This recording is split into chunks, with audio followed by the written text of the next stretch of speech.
네, 선박회사 오너 일가에 대한 수사까지 본격화되면서 과거 대형 참사 때 어느 범위까지 처벌을 받았는지에 대해서도 관심이 쏠리고 있습니다. 삼풍백화점 참사의 경우 백화점 회장이 처벌을 받았었는데요. 이번 사고도 세월호 선장은 물론이고 오너 일가에 대해 사법 처리할 것이란 전망이 나오고 있습니다. 이정미 기자입니다. 500명 넘는 희생자를 낸 삼풍백화점 붕괴 사고.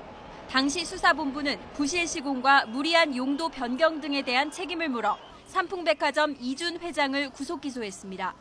이 회장에겐 업무상 과실치사 혐의와 함께 횡령과 뇌물 공여 등의 혐의가 적용됐습니다. 당시 이준 회장은 아무도 변호를 맡지 않으려 해 국선 변호인이 선임되기도 했습니다.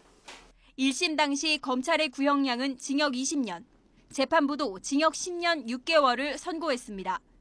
재판부는 부실공사 풍조를 불식하기 위해 중형이 불가피하다고 강조하기도 했습니다.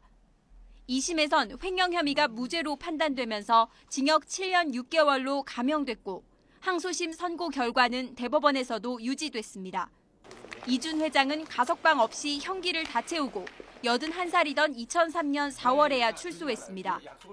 검찰은 세월호 선장 이준석 씨를 구속하면서 지난해 개정된 특정범죄가중처벌법에 뺑소니 조항을 적용했습니다.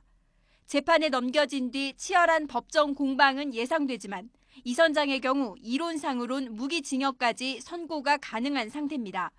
온 국민의 공분과 사안의 중대성을 감안하면 선박회사의 실제 주인인 유병언 전 세무그룹 회장 일가도 이번 사고의 책임을 피할 수 없다는 분석이 나오고 있습니다. 경영 적자를 메우기 위해 무리한 과적 운항을 했거나 수송량을 늘리기 위한 여객선의 구조 변경이 불법적으로 이루어진 사실이 사고의 원인으로 입증될 경우 사법 처리 대상이 됩니다. 선장이나 선원에 대한 선임 감독상의 과실이 있는지 삼풍백화점의 불법 구조 개조를 해가지고 무너져서 그거에 따른 책임을 물었듯이 이번에 선박도 일본에서 해서 190석 정도를 이제 증설하는 과정에서 어떤 구조 변경의 문제를 일으킨 결과 했다고 하면은. 다만 유 전 회장은 겉으로 드러난 지주회사 지분이 전혀 없는 데다 대주주인 두 아들도 등기 임원에선 빠져 있습니다. 따라서 검찰이 유 전 회장 일가가 실제로 회사 경영과 의사 결정에 어떻게 관여했는지를 입증하는 게 관건이 될 전망입니다. YTN 이정미입니다.